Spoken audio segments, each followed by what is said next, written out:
Всім добрий вечір.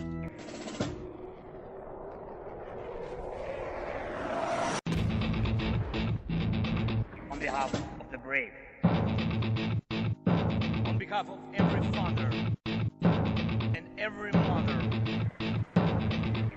Wings for freedom. On behalf of our warriors. And paves the way for a new history.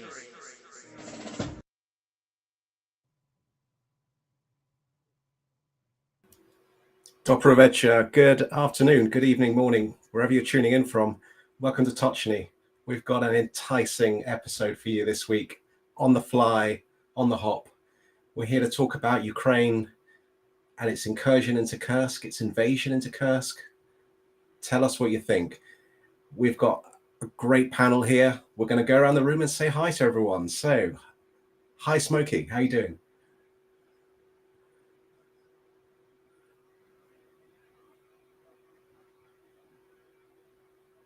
I think he went to the restroom.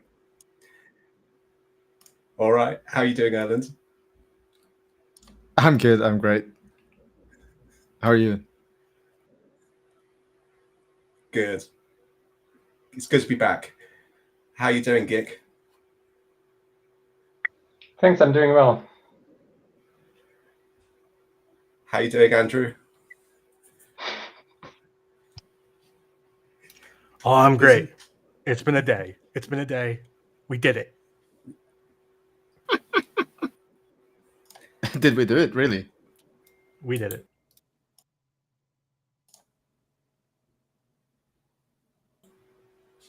How you doing, Daniela? Amazingly busy and happy with a very nice day. Also for FPV drones. Oh yeah. How you doing, Bionade? Yeah, I'm excited a bit, and it's not only been a hell of a day, Andrew. It's been hell of a week, I have to say. But yeah, let's see what's coming. It's only Bergfest yet, so. Well, we've had a heck of a lot of questions flooding in, so we're going to try and answer some of these. So I just want to start with... I'm also here, by the way. Yeah, thank you. I guess he interpreted that busy Gao means that you don't want to talk so much, but... No. Yeah, okay, maybe it's my fault. Yeah, no, I was at the restroom. I just sprinted back to not be announced. Thank you very much. That was a genuine boomer moment from me, Mr. Gao. Sorry, No worries. how are you doing? No worries, man. I'm doing very well. Thank you for asking. Okay, I'm gonna take it away. So last night, or basically 3 a.m.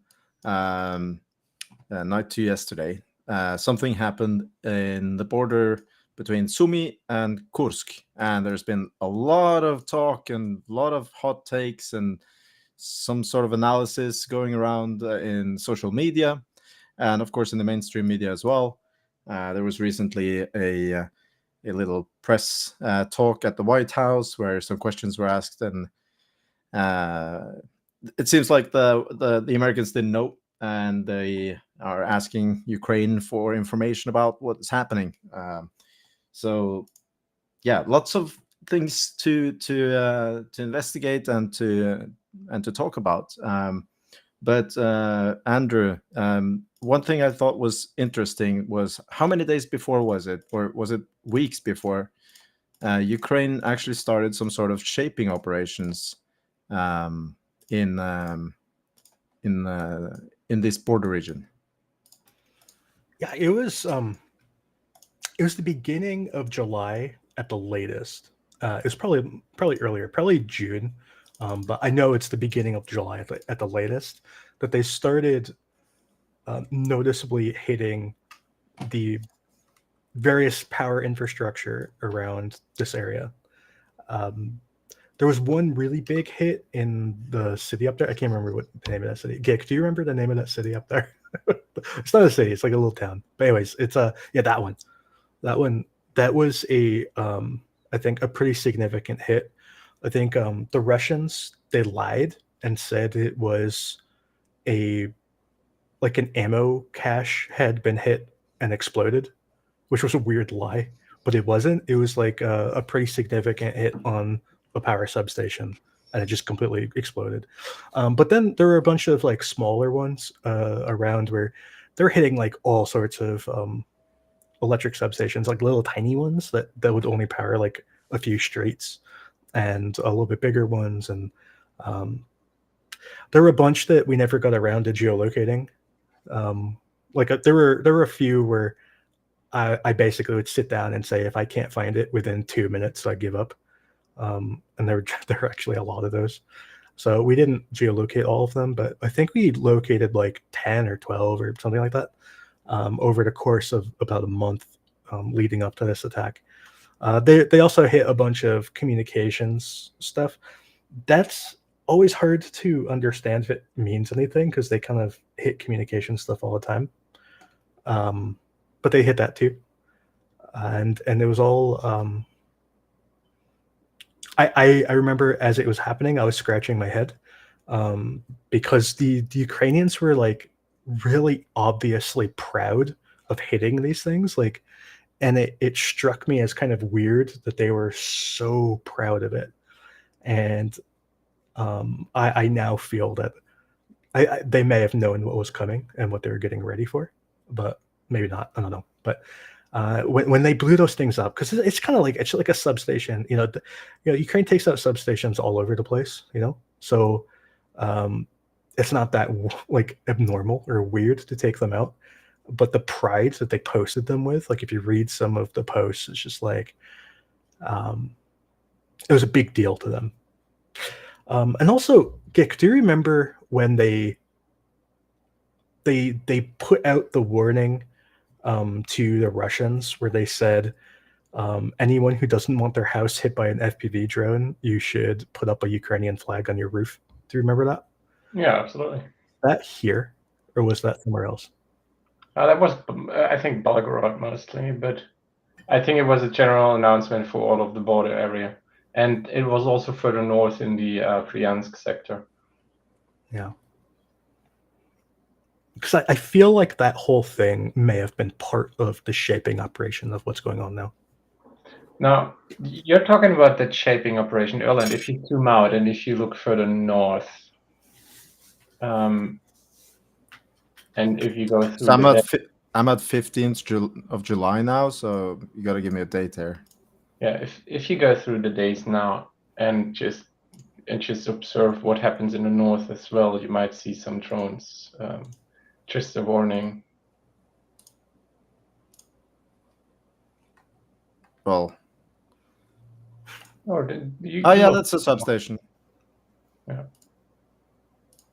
So it's not just this area which has been hit, but there's actually, I mean, that's a large drone, so this is excluded. But there's actually been a lot of hits in further areas, also in Bryansk and along the border.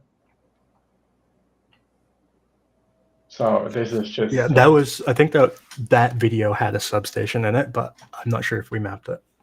But I remember doing that video, and so that was a substation. Yeah. And as Andrew said, there are quite a few more from units operating in that area, which we couldn't map because we couldn't find them, or we didn't have the time to invest enough time to find them. But yeah, the entire border in the north there has been cooking. Yeah. Can I ask a question? Go ahead. You have seen a lot of this video with FPV. Do you remember which unit were performing the strikes? Just by memory, if you remember, if they were GUR unit or SOF unit from ZSU, any particular pattern?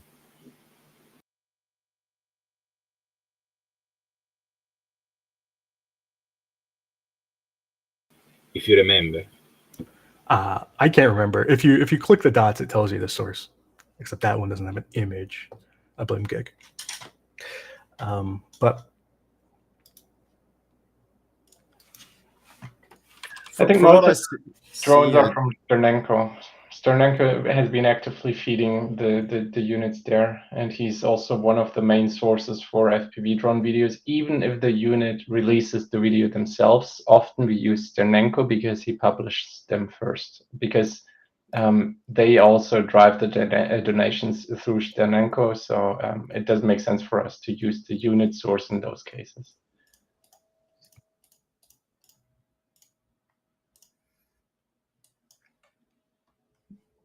yeah, I mean, the thing is, Ukraine hasn't been really hitting so many substations in this last, or at all since February 2022.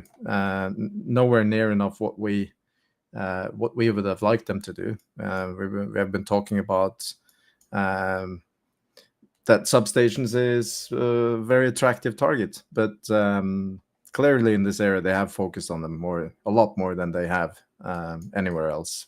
So I think very good observation by Andrew on what happened in this this part of the operation, which is the shaping. Yeah, back to you, to Jonathan, because you had some questions.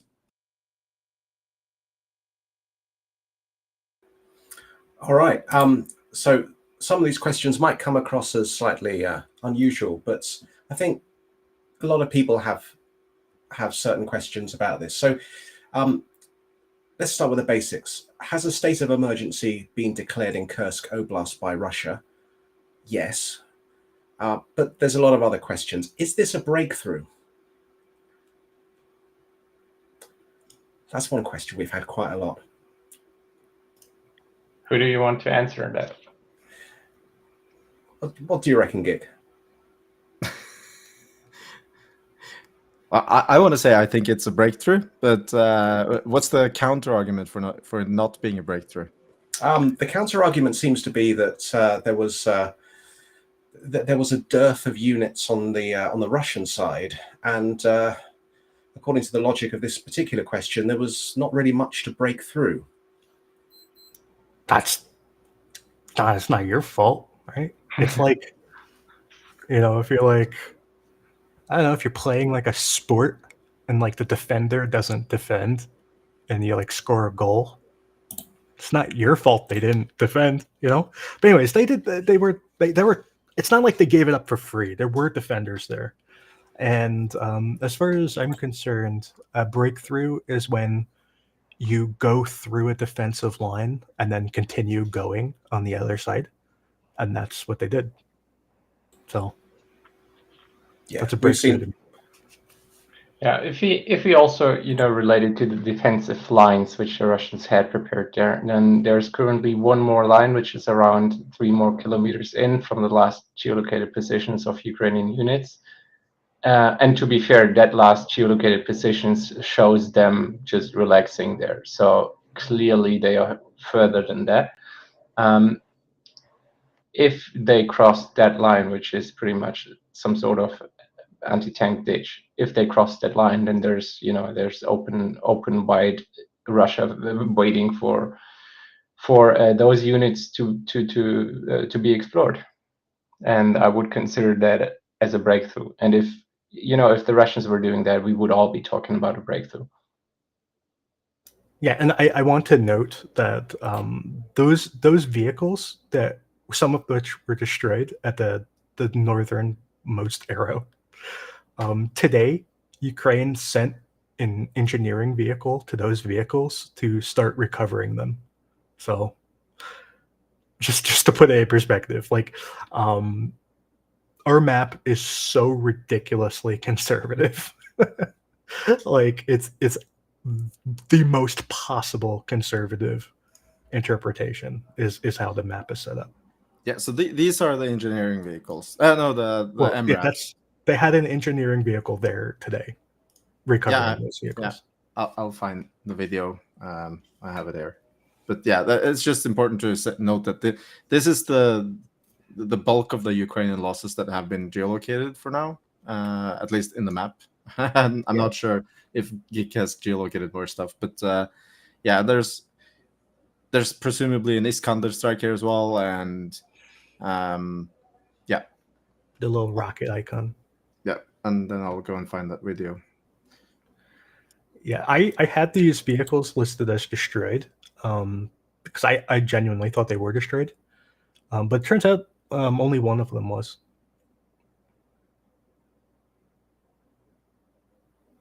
Daniele, you had a point.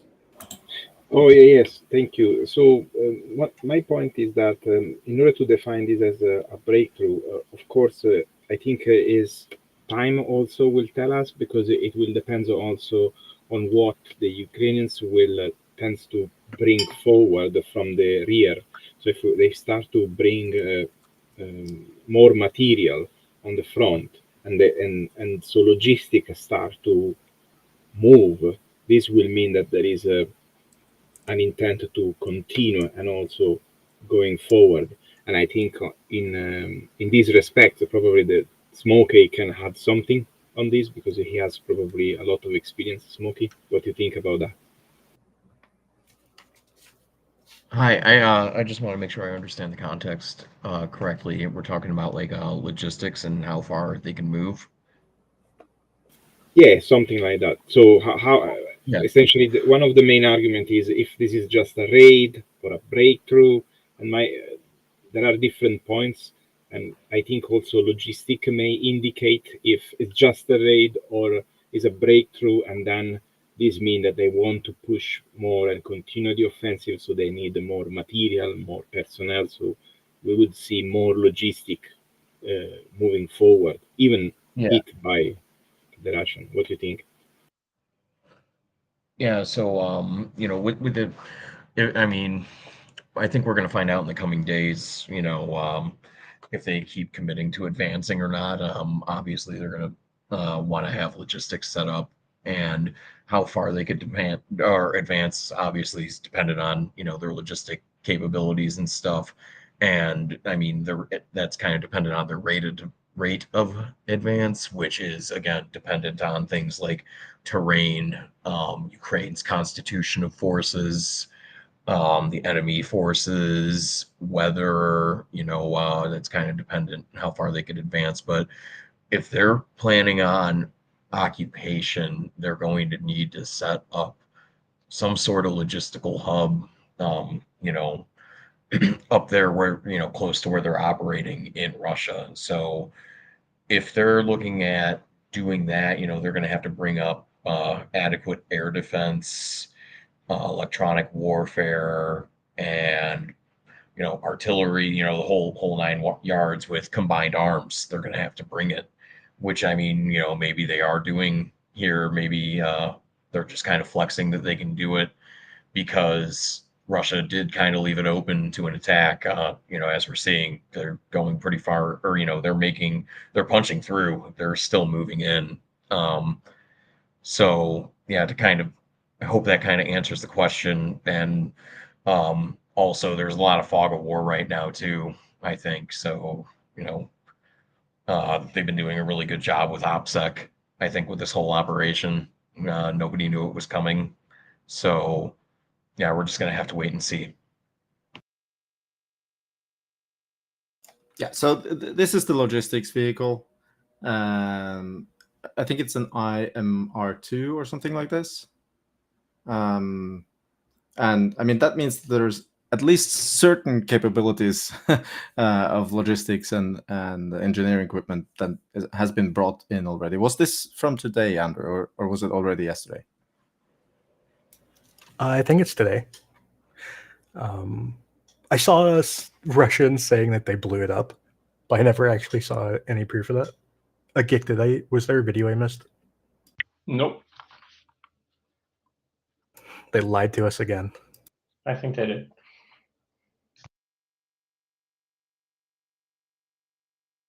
Yeah, so this is the video of the strike.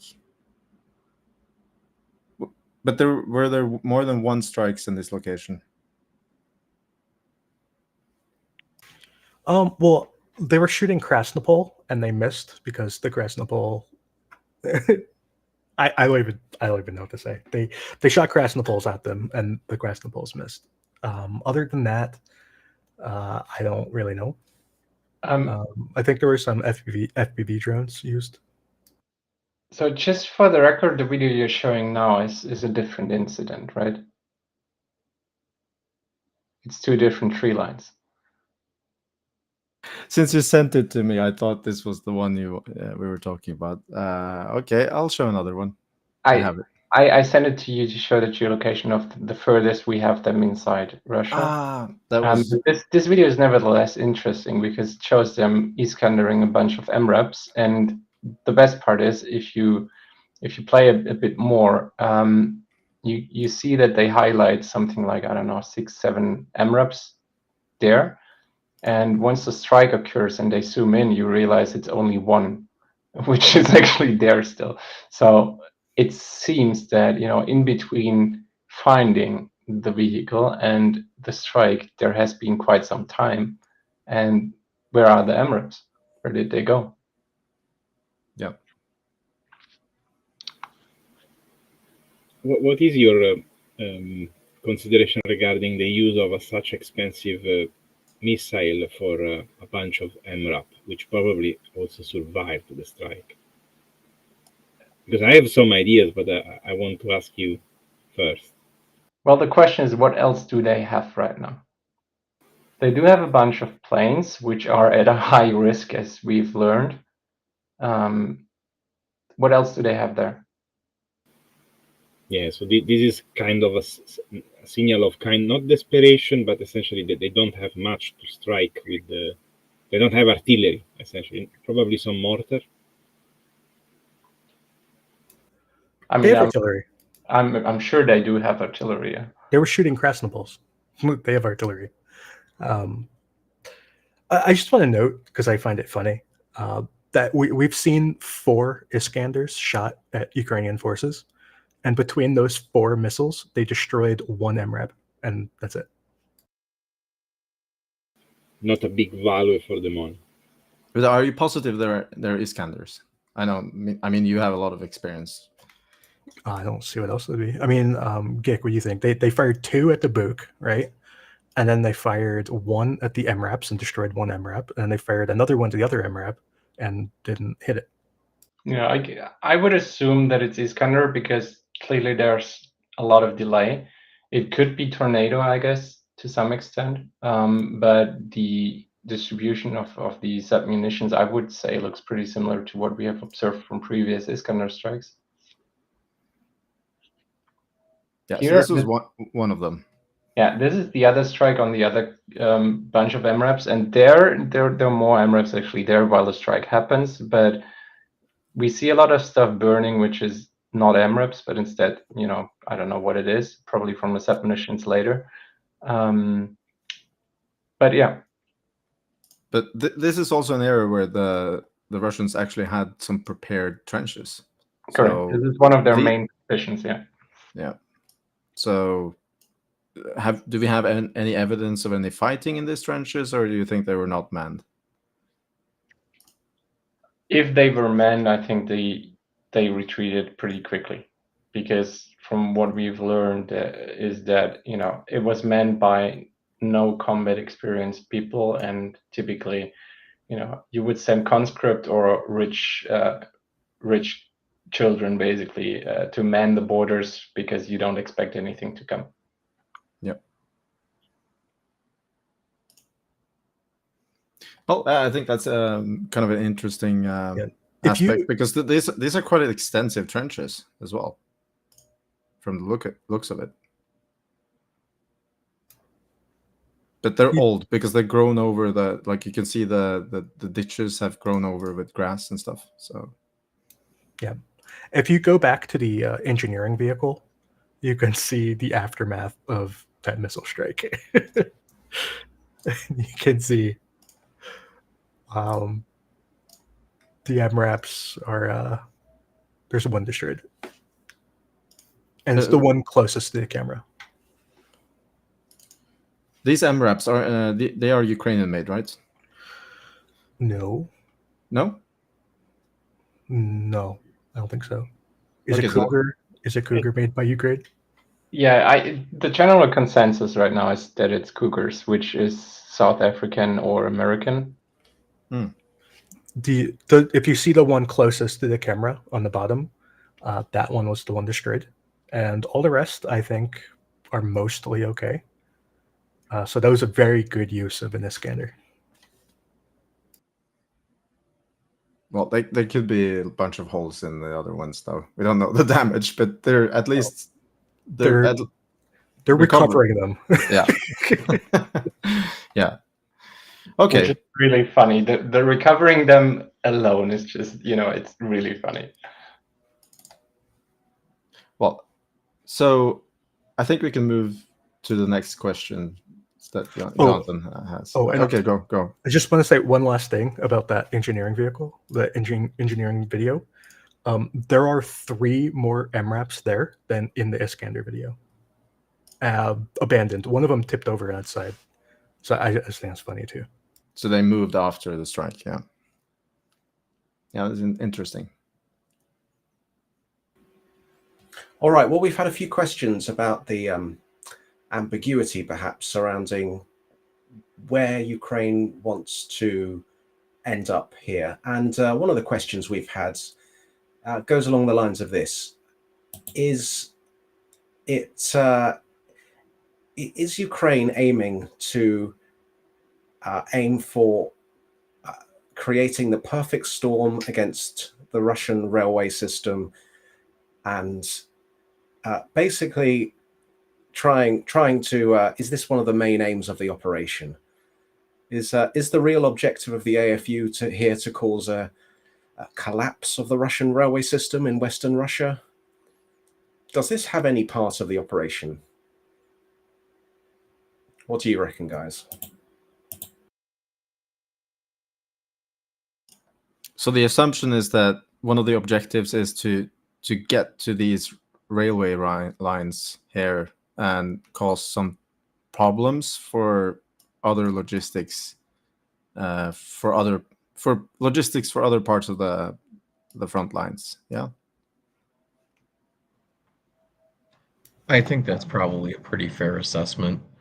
I think Ukraine's experiencing quite a bit of pain in Donetsk right now, with Russians advancing. I think maybe that might be some, interior Russian supply lines by rail.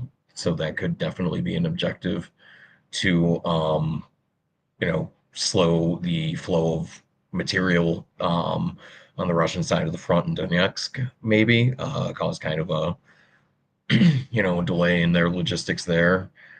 I think that's a great tactic if that is the case, and hopefully that pays off and they're able to kind of blunt what's going on down there and slow that down, buy some time, and attrit Russia more. Yeah, so this is the closest one that goes actually through the settlement of Sucha, but I don't know if you have any data on if this rail line has in particular been used to resupply the front. If it was, then certainly that would be an advantage to have disrupted that. I think, if I remember correctly, it was used. Now I need to go back in time on the map as well, because it happened quite some time ago already. But we did have a Ukrainian FPV drone strike on a train, and it also had recon footage shortly before, where trains with military equipment were passing through. So there's quite some likelihood that it was used. I'm not sure, basically, or I assume that the main route is basically the direct rail path from Kursk to Belgorod. But I'm not sure how exhausted it is. It could be quite exhausted.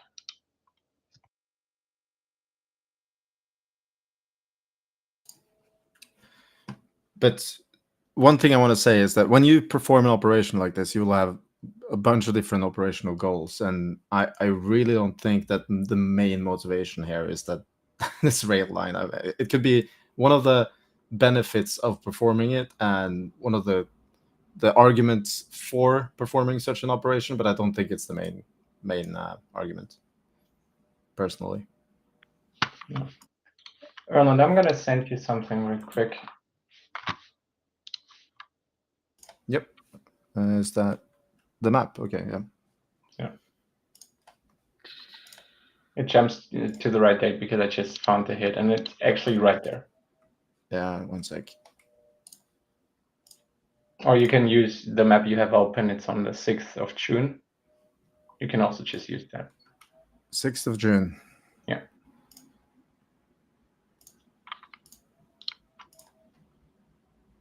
This one? Yeah, exactly. This shows a strike on a locomotive, and it was connected to some recon footage of that locomotive pulling military equipment in the prior days. So basically, they were justifying the hit on the locomotive, even though the locomotive in itself was already a justified target, in my opinion. Well, isn't it always?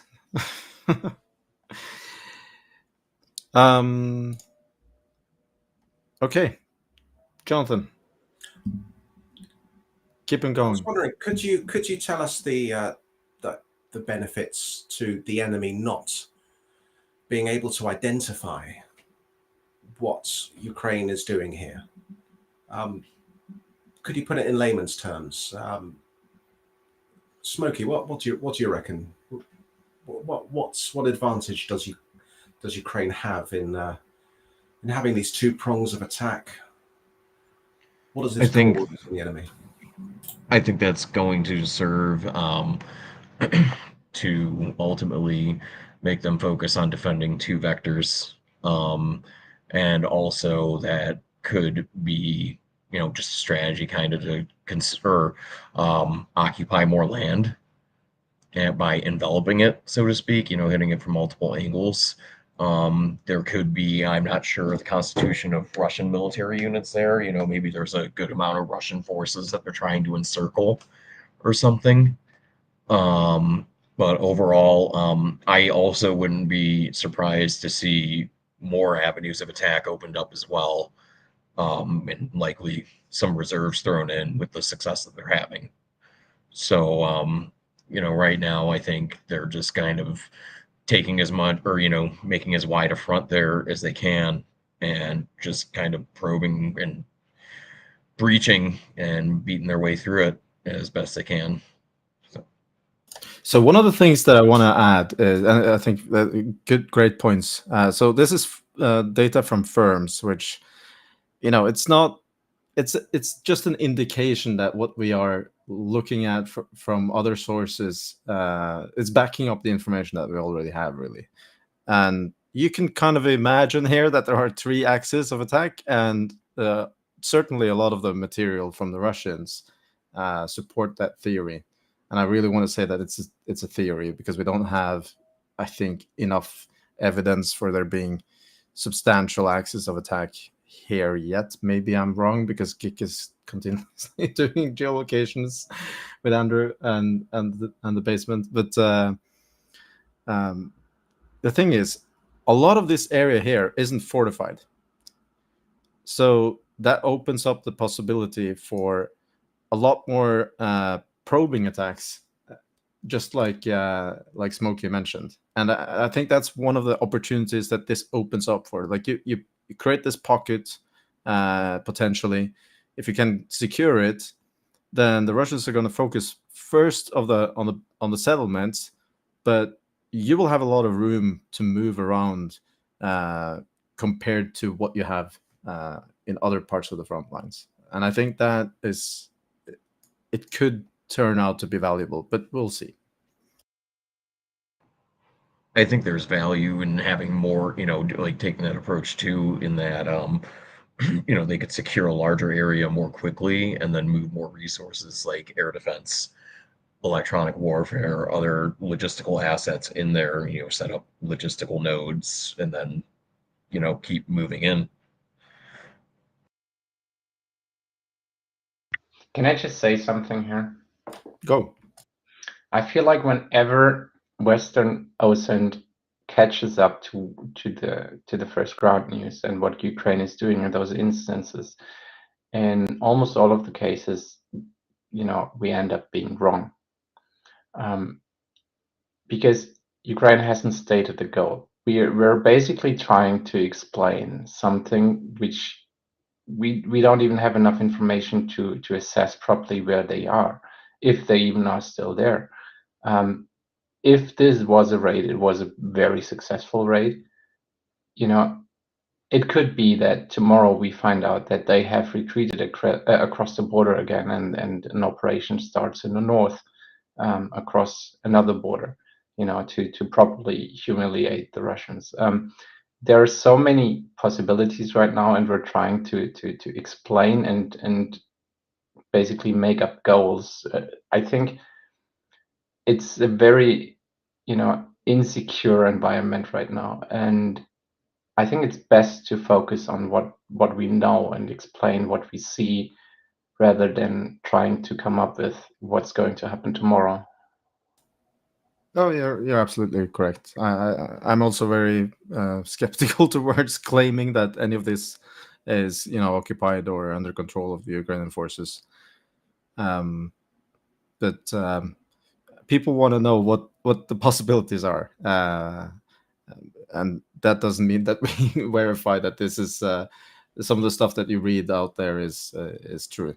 And Yeah, but the possibilities are endless. One of the jokes I made earlier is that what if 80th and 22nd Brigade basically broke the defenses, and RDK is currently on their way to Moscow? This is a possibility, because once you're behind lines, you're on open highways, and there's not that much, in terms of checkpoints which was implemented, which you can't, beat. So there's endless possibilities basically of where this is going. There's the talk about a nuclear power plant, which I would understand going for that. To be honest, I would understand it. The electrical infrastructure in Russia is under a lot of stress. At the same time, the one in Ukraine is under stress, right?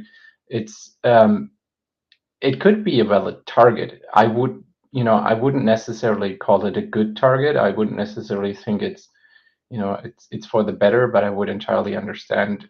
Oh, look, there's a question now. I would entirely understand if Ukraine was going for it in a sort of, an eye for an eye movement. I feel like Ukraine hasn't gotten enough international support with what is happening in Zaporizhia at the nuclear power plant. So this could be an out for them. This could be why they say, okay, you know what? The international community seems to more or less accept this new reality in Zaporizhia. So let's have this reality enforced here as well. But this is a lot of ifs. It's a lot of territory to either control or move through. To be fair, with highly mobile forces, they could be close to there with a bunch of cars. Well, it could be. You don't know how they operate with DRGs right now. You don't know what vehicles they drive. Are they obvious? Are they not obvious? It's really hard to say. yeah, I think there's as Geek says, it's really endless possibilities. But claiming that Ukraine has occupied certain territories, etc., these are the things that I'm very skeptical towards right now. But I saw people saying that Ukraine has arrived to the nuclear power plant, and I'm like, certainly there's a possibility that a limited group of people have moved up there, but that's not occupying.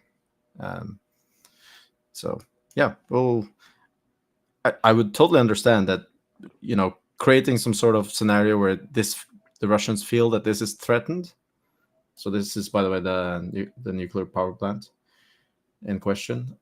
That would definitely cause a totally different aspect to the informational warfare and the public debate, and especially inside Russia as well. So as a kind of a psyop observation, I would think that would be maybe very valuable, depending on what sort of goal Ukraine have in this, of course. Erlend, I have a question, especially as you mentioned now we have like open highways, right? If you are like at this point, you broke through, they're not like really defensive trenches or anything. It's just like maybe some checkpoints. I think the first thing to do possibly is send sabotage teams in there, right? Which could be somewhere in Russia right now. Have we any information?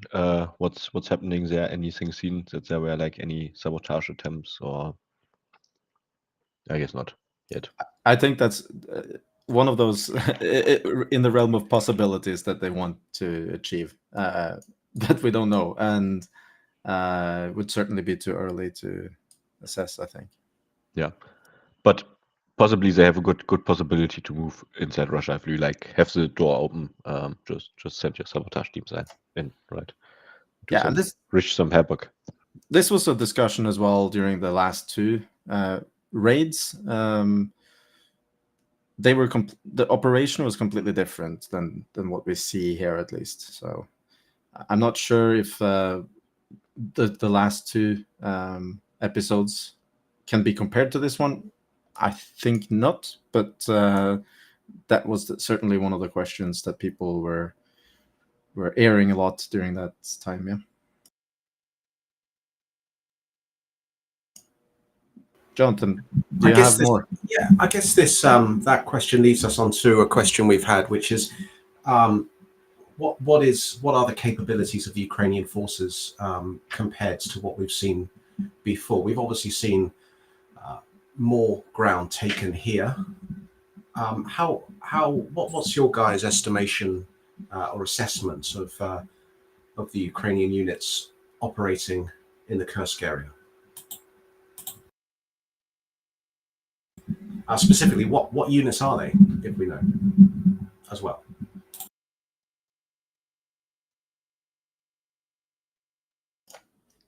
Okay, well, as far as we know now, there's at least the 82nd Airborne, right? And then there's some TDF elements. Have we identified any other units? I don't think so. It's quiet, so I think that's what I'm terrible at remembering units. You have to ask Gig. I think this is one of the things that has made this operation, for what we can see now, a success, at least in the operational security part. Like, we don't really know a lot more about this. Erlend, what was the question? Sorry, I was in a discussion with the exit right now. Yeah, she's messaging me too. But yeah, which units do we know? The Ukrainian units do we know are involved in this? Well, so involved in this. So first of all, the official Ukrainian position is that it's some unknown fighters, which are, however, very welcome guests in Ukraine. So Ukraine is not officially declaring who is operating inside Kursk right now. From what we see from the vehicles which moved close to the border, the vehicle which was clearing the mine, or the mines on the Ukrainian side, which was a striker, it is very likely that it is 80th Brigade. One battalion is in Sumy, at least, might be more. We know that 22nd Brigade is in Sumy, and we assume that they also have strikers, or they could have strikers. So it could be either of those, which are involved or not involved in some sort of Kursk funny. Yeah, and then of course you have a bunch of drone squads. We also have today one of the videos of the POWs getting marched back to Ukraine was published by, well, one of them was published by a soldier affiliated to the Marines. So far, we knew he was more or less in the Vovchansk area, but it could be that some of the drone operators from the Marines are actually in Sumy. Further, we did have one video of POWs published by a channel from a soldier which is affiliated to the 53rd Brigade. We know that in the light of the Toretsk offensive by the Russians, 53rd Brigade was partially relocated from Sumy to Toretsk. We don't know the extent of that. It could have been, that simply one battalion or something like that was sent to Toretsk and the rest remained. It could also be that the main forces of 53rd on Toretsk and one battalion remained in Sumy, or that the video was simply shared with the soldiers by friends. It could also be. So, but just based on that, we could potentially be looking at 4 Ukrainian brigades there, simply from the mechanized brigades or airborne brigades. Or air assault is the right word. Yep. Can I ask another question regarding the unit deployed there? Go ahead.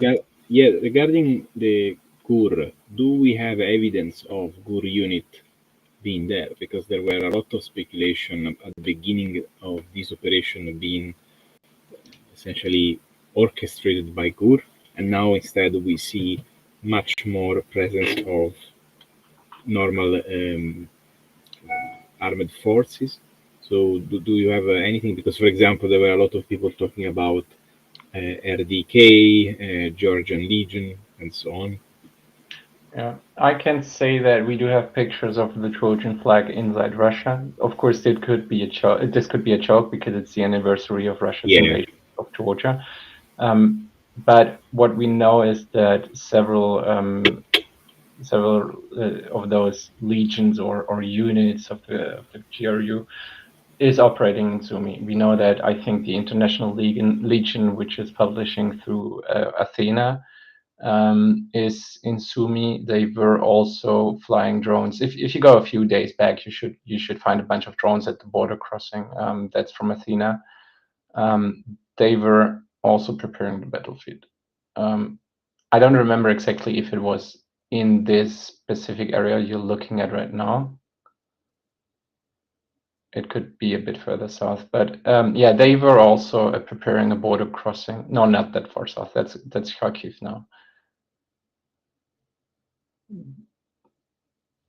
Yeah, yeah. So we know that several units are operating by the GRU. It could be that they are the ones inside Russia, because by official, I think by legislation in Ukraine, only the GRU can operate outside of Ukraine without specific approval. And I think for having 22nd Brigade march into Russia, you would need to have an approval by the government, which I guess would be public.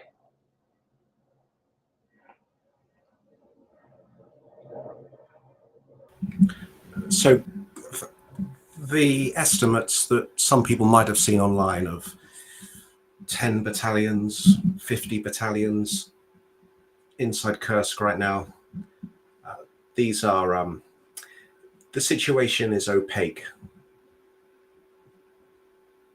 And it's impossible to ascertain the numbers that some people are coming up with. Would you say that is largely true, Gik? Yeah, I would say so. Because even knowing which brigades are or have been in Sumy for refit or other reasons, or also to prepare for the expected Russian incursion into Sumy, which was rumored, together with the Kharkiv offensive. We don't know who's really involved and who's really operating where and who's across the border and who isn't. I feel like it is like the public sphere or the information sphere in Ukraine is trying to make it sound like it's a lot of people who are involved across the border. And this reminds me of one particular operation which they had before, which is in Krinky. And this is something which, yesterday morning when it happened, I mentioned Krinky, because this is something which can play out more or less similarly. You have a relatively small amount of forces actually operating, but you simulate like it was a large grouping, and you have the Russians, carefully try to retake that ground because they expect a large force against them. And while doing so, you basically farm Russian equipment trying to liberate their land.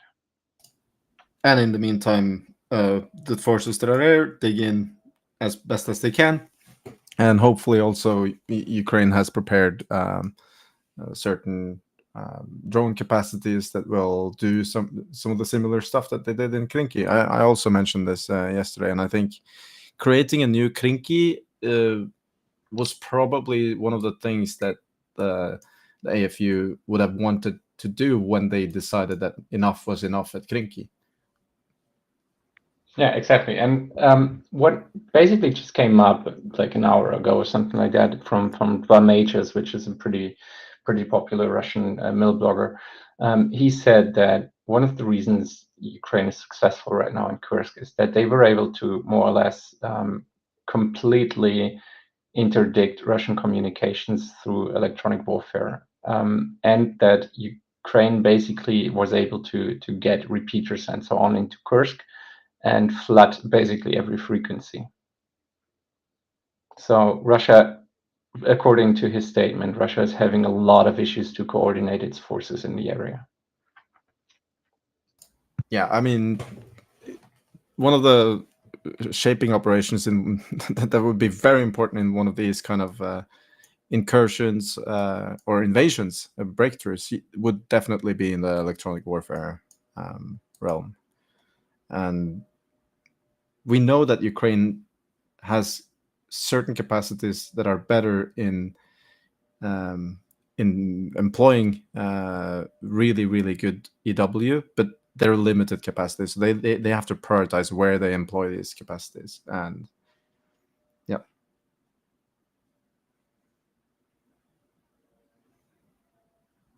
Okay.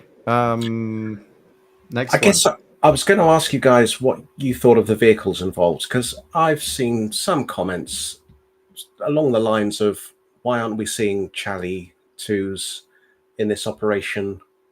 Why are we seeing Strikers? What's your guys' opinion on this? Smokey, you've been you're a veteran armor guy. Are you are you happy seeing the Striker there? Would you like to see a different vehicle? I'm not. I don't think. I mean, they're using it there for a reason. We'll see if they're right. I hope that they are. But I am curious as to why they're using more light, light units like airborne brigades and stuff with Strikers and lighter vehicles, as opposed to more heavy brigades with Bradleys, Martyrs, and IFVs, the more heavy hitters. And I think that I kind of question, is there more to this? Are there, is that, maybe those units are kind of being held in reserve to come in and really tear it up at some point, or just in case they need them to come help in the case if this is indeed just an incursion, bigger guns like that to help them exfil or get back over the border, or maybe Kazivac, Medivac, whatever. But I'm not sure why they're doing it like this. There could be more waiting in the wings, like I said, or it could just be what they had in the AO and they decided to take the opportunity. Honestly, really not sure. But I would like to see heavier brigades used to exploit this weakness and really punch it home. But we'll see what they do. Again, that's all speculation. I don't know what they're doing. The next few days are going to be pretty telling. This could kind of melt away like the previous border incursions by the Freedom of Russia guys, and or this could be something more. We don't know. We're just going to have to keep tabs on it and just kind of see what happens. Awesome. Thanks, Smokey. Cheers. Over to you, Gik. Yeah, I just want to note a few things. So first of all, we have never seen a Striker cross the border. All Strikers which have been geolocated, all footage is from within Ukraine. even with this striker, which was published by a Russian channel, he did not claim it's inside Russia, but instead he claimed that this striker was used to clear the borders, the mines from the border. So most likely Ukrainian mines, which were cleared. So we have no evidence of strikers being used in Russia, which is most likely due to the pure fact that if you see strikers rolling into Russia, Ukraine is going to put a lot more at risk in terms of relationships with, the United States and other Western partners. I wish we wouldn't need to have this discussion, but here we are.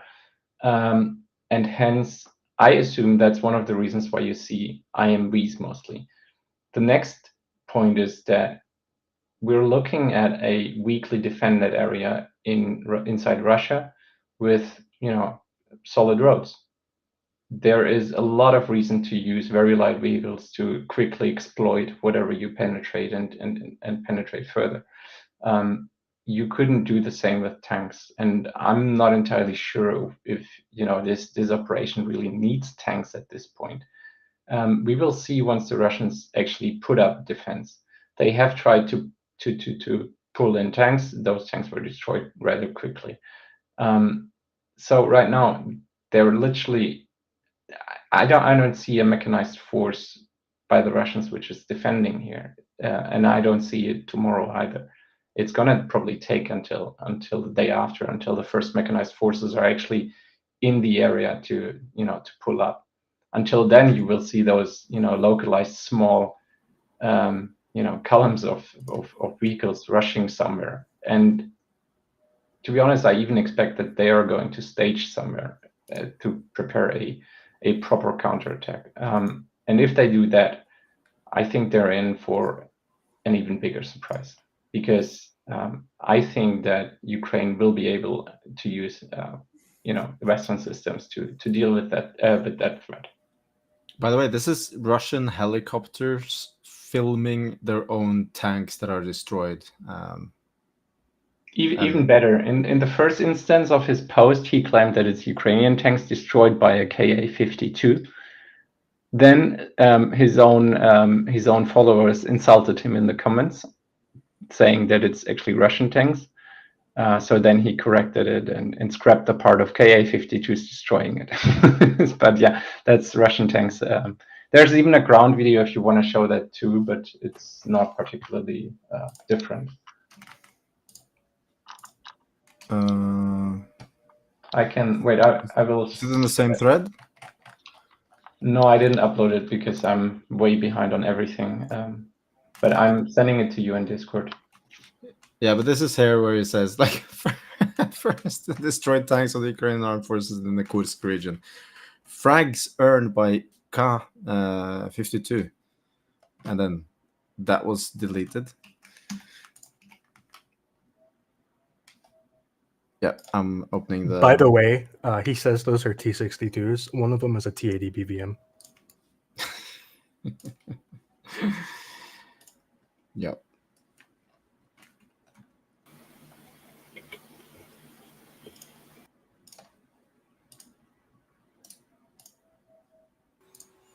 What's the difference, Andrew, while I open the video? T-80 BVM is one of their most modern tanks. It's probably their best tank. It's up there with the T-90M. It's a fully modernized T-80 with all the benefits of a T-80. It's a turbine engine, higher horsepower, and it has all the upgraded optics and fire control systems, etc. So it's really probably their best tank, and they lost it on a trolley trying to repel an attack. But why did they have two different tanks deployed? That's another question. That one in the back is a T-80 BVM. The one in the front is, I think, is a T-62. So the one closer to the camera is a T-80 BVM. Why they have two different types? That's just kind of Russia. They always kind of do that. they rarely have the same tanks working together. Wouldn't that mean that there's some problems with the with the equipment supply? It's just Russia in a nutshell. That's just the way they are. That's how they roll. Can I ask how these tanks were destroyed? I don't know. If you want to go by what the Russians say, it was a K-52. And regarding always FPVs, do you know, or do you have seen any presence of EW system in this area that could hamper the use of FPVs on both sides? Well, There's a rather famous Russian who tried to use EW to protect himself, right? yeah, that's true. It didn't work. But besides that, to be clear, we are not getting a lot of footage from the area, which is a good sign. First of all, Ukraine has very strict OPSEC. One video leaked, which is the FPV drone hitting the Mi-28. That video was not supposed to be out there. It leaked, which is really bad, but I guess someone was just too excited to keep it. Else than that, Ukraine has not really published much footage unless it's POWs from the border, pretty much. And Russia has only published with recon drones. They have not. I don't think there's a single FPV drone which we have seen flying there. Now there's several reasons for that, or several possible explanations. One of them is, of course, EW coverage. But there's a very simple other explanation, which is there simply is no one there to defend properly. We had Ahmad forces, so the Kadyrov forces in the area, which were, they really appreciated and enjoyed firing the mortars into farmers. They enjoyed, I don't know, droning random houses of civilians in all across Sumy with their FPV drones. But once this battle arrived, it is rumored that they ran. And this rumor is not started by Ukrainians, but instead this is started by Russians. So currently I personally am not aware who of the Russians would be there to defend, other than a bunch of conscripts which are poorly equipped, and a bunch of like, I don't know, low-tier soldiers or soldiers which have a certain protection status because their family is rich. So you're simply not looking at a lot of Russian footage from there for quite some time. There was one video that was filmed from very far away, but I thought it looked like an FPV drone hitting a vehicle. It hit one of the MRAPs. But I think that was the only FPV drone that I've seen. No, yeah, I'm asking this because it would make sense to try to, if any force is trying to come down and to try to repel this attack, would be very good to try to strike them as far as possible, because I don't know, but I don't think there is much artillery with the Ukrainian. I don't think they have a heavy weapon at the moment. So FPV would be a good alternative to that. What do you think?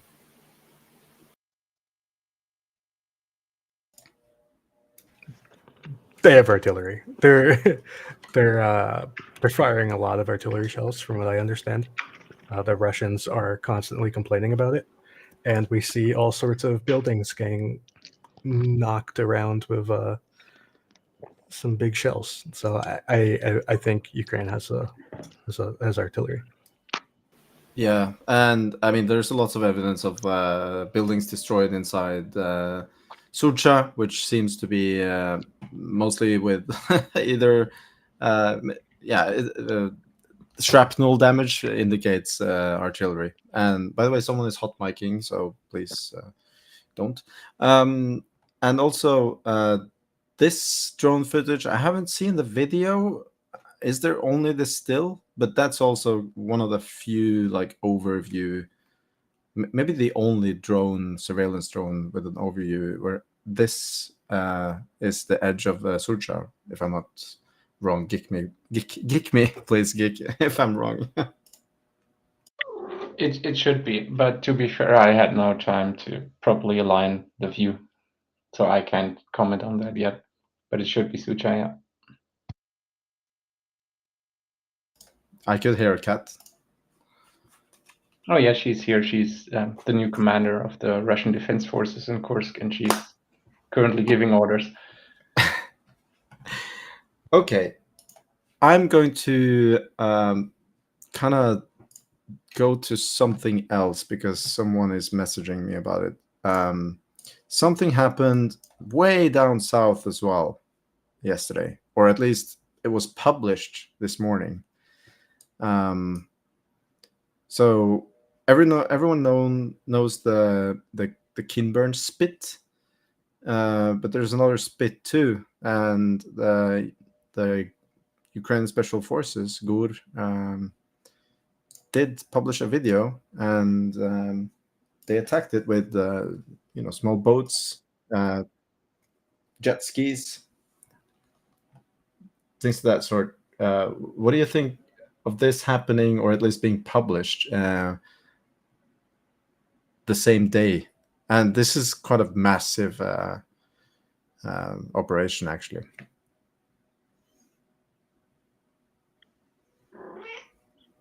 I mean, sorry, my cat. Yeah. she was giving the order for the Russians to retreat further. But anyway, so this operation, I think it occurred already 2 days ago, because Russian Telegram, they preempted this video by saying that, there was an attempt to land, but this time the Russians did not even allow a landing, which I think this video was, proving that wrong, to be honest, but whatever. But yeah, this probably occurred a few days prior, and not today or yesterday. Yeah, I assumed that it was a few days ago, but I mean, that video of them going up on the beach could be anywhere. But of course it could be, but the Russians say there was an attempted landing there. I mean, they have raided this place before, right? There were some which weren't that successful, and there was one squad basically lost in one of the attempts. So it's not entirely impossible for them to reach the spot. They've proven that before. It's also not, or it's also possible that the beginning footage might actually be the start of it, and then it wasn't successful, and they just cut in some other stuff. Of course, I mean, it's war and it's information space. You can't always trust what you see unless you can verify it. So I wouldn't put too much value in this video, to be honest. Yeah. Well, if it did occur and what has been claimed is true, they did perform some drone strikes while being in the area.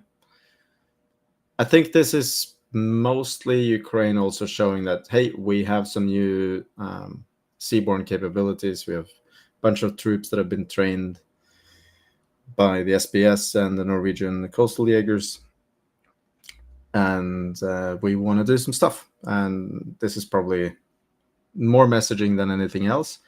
I know there are people who would like this to be, big news, but yeah, I think it's interesting that it happens more or less coordinated with the same time, at least same week.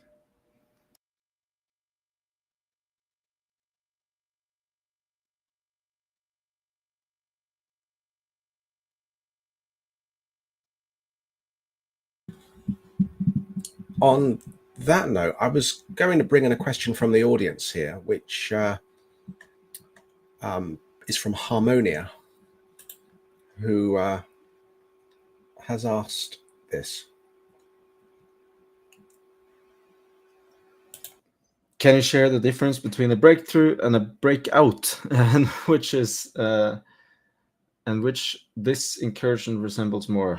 You started to talk about. Okay, yeah. So yeah, we did start a little bit about the definition of this, and I think now is more the right time to define it. An incursion, maybe someone can look it up in the dictionary, but as far as I understand, the Oxford Dictionary says that it's either a brief or a sudden invasion. So I don't know if the definition incursion is, very specific, but I normally think of an incursion as something that is temporary and not permanent, or not it's a brief raid or something like that. That's in my head, but I obviously haven't studied the difference between an invasion, an incursion, and a raid in very depth. Breakthrough and breakout. Well, this is definitely a breakthrough and not a breakout, because it's not like the Ukrainians were encircled and had to leave an area. If you break out, you're either encircled or you're trapped, and you absolutely have to leave an area.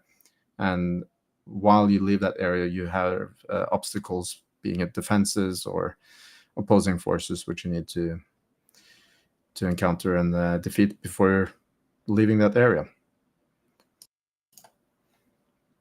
Initially, I think this is an invasion, more of an incursion. But of course, as Gate mentioned earlier, we don't really know what the operational goals are, and it might be that they are already retreating.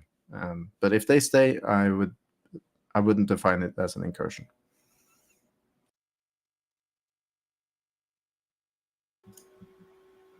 And please, if any one of you have other viewpoints on this, I think that this kind of definition questions is something that we should have more viewpoints than just for me. No, I'm really in no position to actually answer this. And despite this, I really enjoy listening right now. And I mean, I changed my name for a reason, right? Busy. I have stuff to do. But I will speak when I actually have something to say. But I don't think that right now I have anything relevant to say, so I rather keep quiet. Yeah, I mean, invasion and incursion are perhaps near synonyms here. They both occur within each other's definition. There is perhaps a people think of invasion as an unjustified invasion because Russia invaded Ukraine, but this is a military operation aimed at preventing further Ukrainian loss of life, and no one's arguing over the morality or the reasons behind Ukraine doing this. But Daniela's got a question. So yeah, go ahead, mate. Yeah, I was thinking to try to how long the previous incursion or operation in Russia lasted roughly. Do you remember this in comparison to this one? Because it could be also a good point to try to compare with something that happened in the past, because this is not the first time. The other two times was in Belgorod, probably more defended. But what about this time? How long they were? Yeah, I wouldn't want to compare that, Daniela. We have two very and vastly different operations we're looking at. So Belgorod was relatively unorganized. It was already rumored before. I remember that pretty much everyone knew it was going to happen. So it wasn't a surprise in that sense. Furthermore, the units operating were kind of disorganized, and I would describe it a bit as having some sort of macho mentality. It didn't feel like there was a clear strategy that moment. It rather felt like we're going into Russia to fuck shit up. Sorry for that expression. So that was my impression back then. Furthermore, we saw, they basically, the operation started with them blowing up their tank on their own mines at the border, which is not the best way to start an operation. So, and despite all that, despite things not going too well, them occupying a village, more or less close to the border, which was easy to reach, and then getting hit by pretty much everything the VKS can throw at them. Despite that, they have dragged it out way too long and took too many casualties given the results of the operation. So those were clear failures, and it's already impossible to compare what we're looking at right now with that, because this one, if they would pull out right now, it would be a success. If they continue, they might be able to develop significantly on the successes they had so far. And it's entirely impossible to currently arrive at one conclusion of what this is going to be. Thank you, Geek. But this is exactly why I asked this question, because my impression was exactly this, that this was a more organized and more planned. And I think this is good to make this comparison, because people could, and most of the people that look at these events without the level of detail that you and we have on this, they try to think, oh, this is like Belgorod, so they are trying to do, but in reality, I see even the way on how they moved. Of course, this probably is also influenced by the situation on the ground. They tried to point at very big street and arteries, so there is a plan. We don't know what it is, but it looks like more organized, as you said. And also the fact that when they moved previously, they didn't have all these support in terms of artillery and other vehicles. Instead, this time they looks like more organized and also more timed, and OPSEC is much better than before. So I think for this reason, I think it's good to compare, because then we can definitely see the differences, and so seeing that these are completely different things. Thank you, Geek. It was very useful.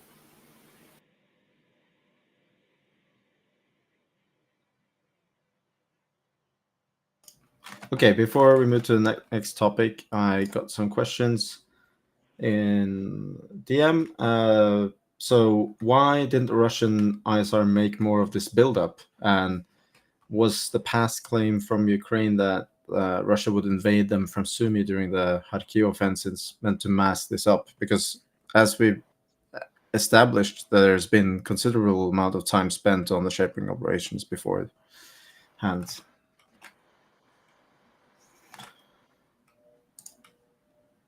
Up for grabs for anyone who wants to answer. I think there was a genuine fear that they would attack Sumy. Maybe fear's the wrong word.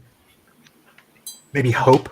I think there was a hope they would attack Sumy, because it would be such a disaster for Russia. But I think it was genuine. I don't think it was like a ploy. Yeah, and I think this paired, this expectation paired with Russian arrogance. I think Russia was well aware of buildups in Sumy.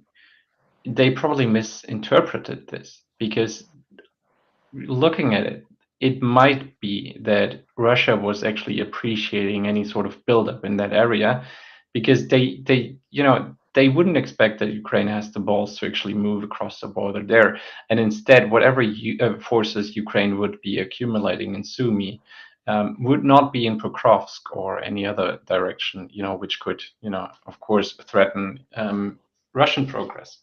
So it could very well be that Russia was fully aware of the buildup of forces on the Ukrainian side, but at the same time misinterpreted their use, or their why they are there. And the thing is, Ukraine can watch what the Russians are looking at more closely, because if they notice that the Russians are flying a lot more drones over their area than they normally would, then they can think like, okay, maybe they actually are expecting something here. But if they notice no difference at all in the surveillance drone pattern, then that's an indication that Russians are absolutely unaware of what's going to happen there. Daniele? Oh yeah, one thing that I was thinking is also the fact that this came essentially after the fall of New York, and essentially this continuous slow but continuous advance of the Russian in that area. So maybe also the Russian were quite reassured by the fact that, oh well, Ukrainians are already with a quite stretched front. They probably are not going to use any valuable force to do any kind of operation in that sense. So also this could have misled their interpretation of the things, because they say, oh, we are advancing there, why they should move in this way. They probably try to reinforce rather than opening another front and committing more resources there. And yeah, there's been a lot of talk in Ukrainian channels and social media, and also in Ukraine watchers, etc., talking about Ukraine absolutely have to reinforce Toretsk and New York, etc. They need to cut off the Russian offensives there, or reinforce the infantry, and then total rage about the fact that Ukraine decided to do what they did yesterday. And I mean, my interpretation is that Ukraine has probably evaluated very closely if they are able to beat back these offensive or even counterattack in the areas that are really suffering in Donetsk. And there's no question, there's like a lot of people in big trouble in Donetsk trying to defend the lines.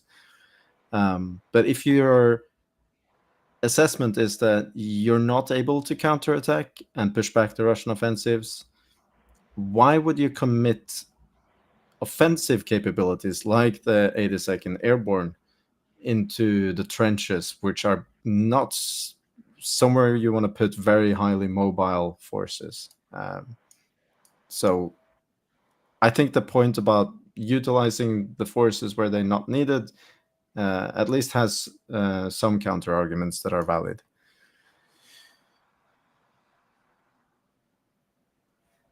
Okay, so Geek sent me this, and I totally ignored it, and I'm so sorry. So Russian propagandist or war blogger, military blogger, Rybar has claimed that Ukraine has reached this area or occupied it.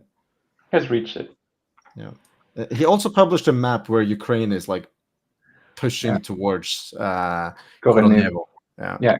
So Koronevo is a rail hub, which is really important, and also in the wider assessment of the situation, it is, if Sucha is gone and Koronevo is gone, the next, I mean, Andrew looked at this earlier, so maybe he wants to say something, but the next real possibility for Russians to unload heavy equipment would be Kursk itself, most likely. So Koronevo being gone might actually be really bad. But the latest Rybar update now foresees Ukrainian forces not having moved to Koronevo, but instead, expanded deeper towards Kursk, pretty much, well, very marked. Of course, Rybar is known to be very, exaggerative on their own troop movements. The question is, would he exaggerate what Ukraine has achieved, or would he, play it down? I don't know. The answer is yes, he would exaggerate, because you know why? It's because tomorrow he can move the map back and say it was a heroic Russian victory, pushed Ukraine back, even though nothing happened. Yeah. It's very much his MO. So it's a lot of grain of salt here, but this is Rybar's claim. I don't think it would be the most logical area of expansion, given that they are traveling along roads mostly. But yeah, let's see. I mean, it's funny, and the information space is going to be very confusing still for quite some time. And there's a lot of ifs here. It's like, if Ukraine actually captured, or at least these parts of Sucha and also this intersection, yeah, I mean, the possibility, as we said earlier, that they are very quickly here is real, but we have no no geolocated footage, no hard evidence that this is happening. And that's kind of the most of the stuff that is being talked about in the Russian war blogger and military observer circles is unsubstantiated. So that's why we're very skeptical towards any of these claims. And I see a lot of people relaying that information as taking it for granted on Twitter, and especially among pro-Ukrainian accounts, and it kind of disappoints me because we should know better now. But yeah, we never learn. Okay, I think if there's no other operational questions right now or comments, I mean, we could sit there all night, but yeah. Meanwhile, if you have some comments, come with them later. I'm going to ask Colby, because we've been sitting here for a long time, and I know you've observed and listened to the response from the White House, and I think there were some interesting things there. What did the U.S. actually say today about this? Sure. Yeah. No, I've been happy just listening to you guys, taking everything in, but happy to talk about that. So the White House didn't really say very much, actually, but what little they do say, what they choose to say, what they choose not to say is always revealing if you kind of understand how diplomatic speak works. So National Security Council spokesman John Kirby's initial reaction this morning when he was doing a press gaggle was basically to reiterate that the United States hasn't changed its policy on Ukraine being allowed to use American weapons to conduct offensive strikes or offensive operations into Russia, which is just that it's very limited and should be in response to imminent threats emanating from the Russian side of the border, and that they would be reaching out to Ukrainian officials to get more information and a better quote unquote understanding of the situation that's unfolding in Kursk Oblast right now. So, I mean, to me, if they didn't have a problem with this, they could have just said, oh, we'll let the Ukrainians speak to their operations and we support them, taking whatever necessary measures they see fit to defend their country. That would be an appropriate response. And I think the European Union put out a statement that was something to sort of that effect. Much stronger, but the United States obviously has not said that. They've said, Ukrainians can answer the questions. We're seeking more information. So, and people can disagree with my assessment, but I think given the pattern of behavior that we've seen over the past 2 years, it's pretty obvious that this is something that the United States government would not support. They've been very against anything that could be perceived as escalatory. They've been very against Ukraine using their weapons to attack Russia, except for in this extremely limited fashion, which they've outlined here, which is basically only defensive still. They can only strike back defensively if the Russians are attacking them. And that's not really what we're seeing here. This is the Russians being caught completely off guard by a Ukrainian attack. So wouldn't really seem to fit the criteria that the White House has outlined, the circumstances that they would allow their weapons to be used offensively against Russia. So I would posit that they are probably very upset about this. And one of the reasons why they'd be upset about this is that, initially they're just going to be afraid of the escalation, but then very quickly that'll turn into their realization that this whole concept of escalation being a major risk is just continues to be shattered, because what can Russia do in response to this attack, right? Russia, how many more ladders on the escalation ladder they have to climb up? Not very many. They're going to continue to just drop bombs on Ukrainian cities. They're not going to drop a nuke on Kyiv in response to this, obviously.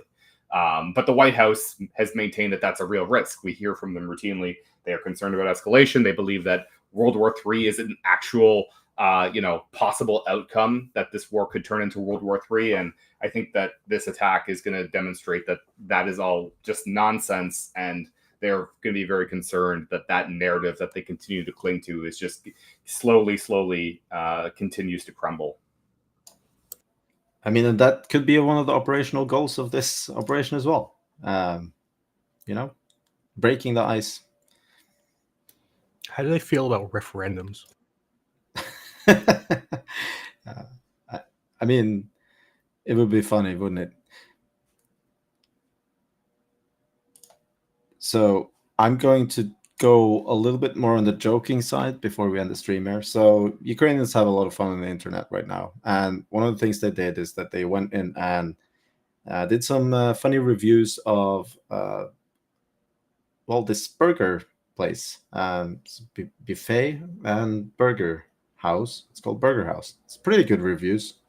And yeah, I'm just going to read some of them. So Serhi Pekka says that the food is delicious. The service is good. Not everyone speaks Ukrainian yet. The atmosphere is wonderful. Serduchka and Okin Elsa. Okay, I think Okin Elsa is a Ukrainian musician. Oleg says Ukrainian borscht and Poltava dumplings are missing from the menu. Rivnas are not accepted. Mono and that's Monobank, Ukrainian payment service, and private cards are not serviced. Frightened soldiers are hiding under the tables. Gusper, he said, I ordered hookah and borscht. They say there is no such thing on the menu. I said it will be soon. And then another guy, he gave a review to the cafe that is just across the street from the burger place, and that was a pretty bad review. They don't speak Ukrainian. Avoid this place. Better go to Burger House. There's hookah on borscht. So apparently they already started serving hookah and borscht. I think it's funny. Maybe I have terrible humor, but